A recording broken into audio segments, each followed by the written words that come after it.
Hi, I'm John. I'm an alcoholic. Hi, John. Grateful to be here. Grateful to be talking with you today. So steps 1 through 3. Let me just start on step 1, and I'll give it a few minutes, then step 2 and step 3. Step 1 says, I'm powerless over alcohol and my life has become unmanageable, or I'm powerless over my addiction and my life has become unmanageable. What that means to be powerless is that while it feels like I'm the one who's in control of my addiction, I am not. And so for me, it manifested in alcohol and narcotics. And basically what it says is once I start, I'm unable to stop.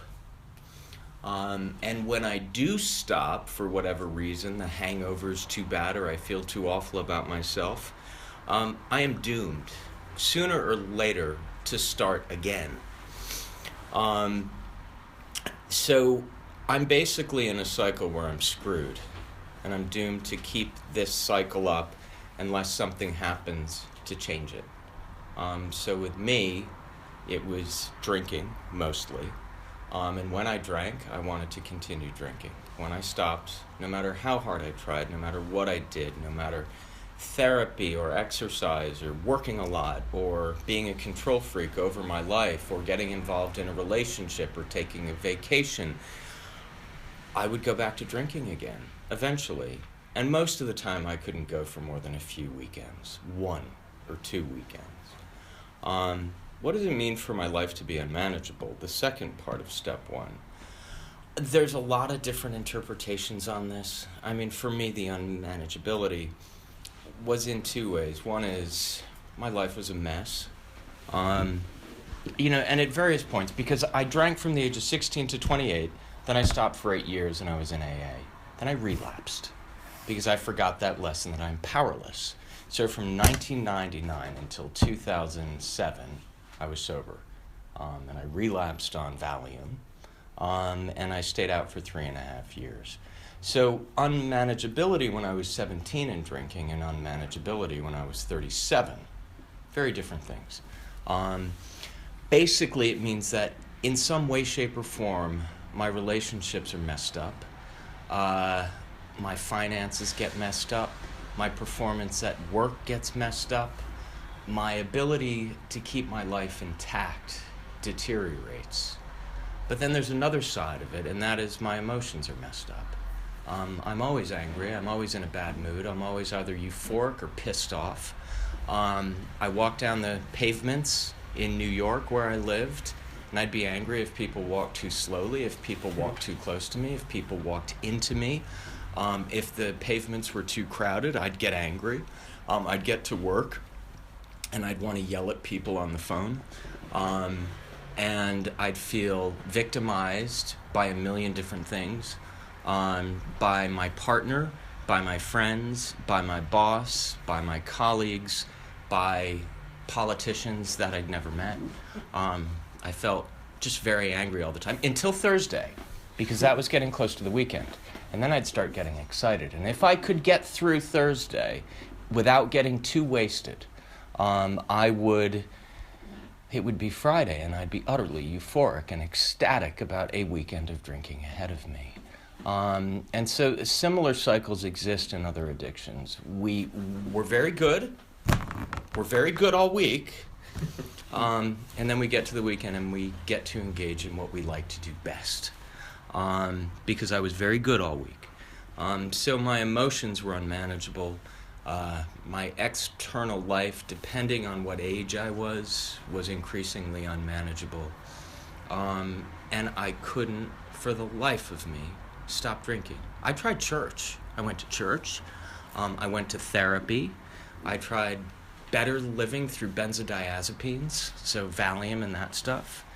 And nothing worked. And that's, to me, what it means to be powerless. So step 2, and I'm at 4.5 minutes, so I want to make sure I leave time for each one.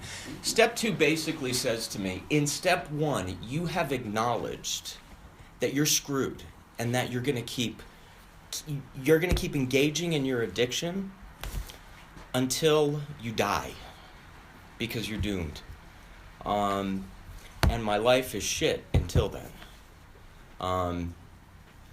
If I accept that, then I'm left with two alternatives. I can carry on to the end with my addiction, and I can die. And I've watched addicts die, and it's pretty horrible. My brother died of drug addiction when he was 36. That was 1998.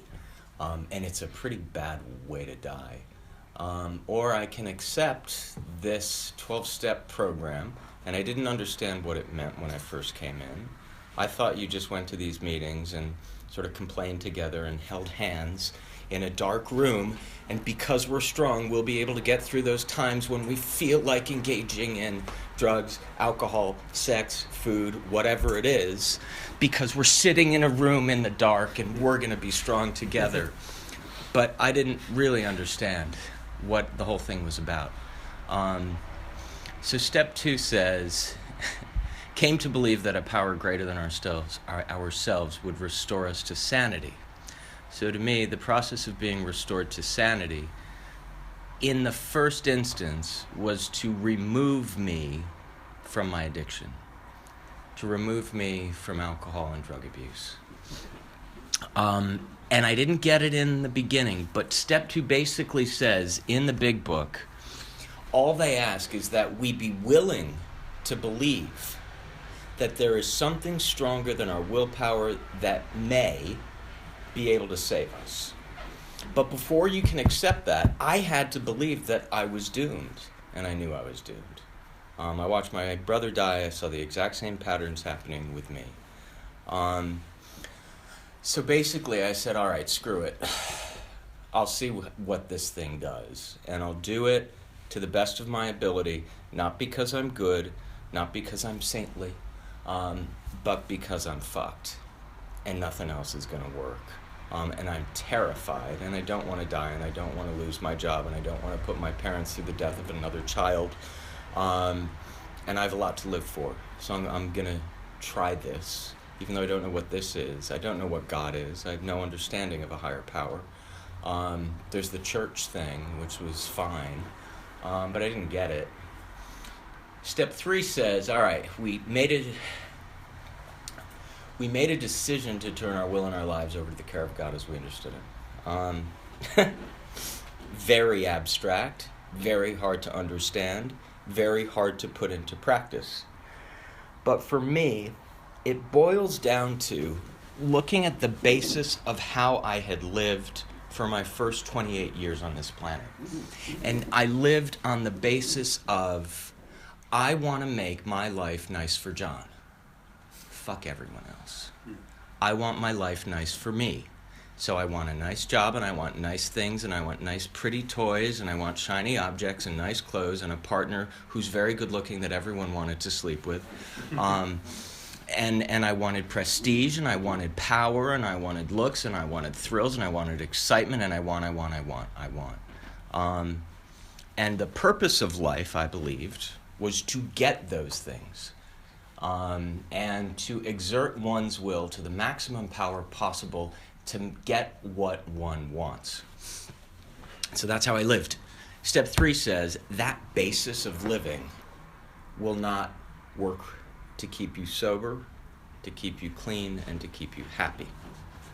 And so step 3 basically said to me, you're going to make a decision. You don't understand the decision. You can't understand it now, 3 weeks off of vodka. But the decision is you're going to go through the rest of this program as it's laid out by someone who appears to be doing better than you, and you're going to do what they say willingly, and you're going to take all of your doubts and all of your disbelief and all of your discomfort and all of your emotions and all of your lack of belief in God, and you're going to put them in a little box, and you're going to put them up on a shelf. You're going to leave them there until you're done. And if after you finish step 9, your life is still shit, you are so welcome to go back to the way you were living. And so that, to me, was step 3. And I said, all right, here, take it, I'll do it, because I don't want to die. And that was how I started on step 3. I'll leave it there. Thank you. Thank you. Thank you.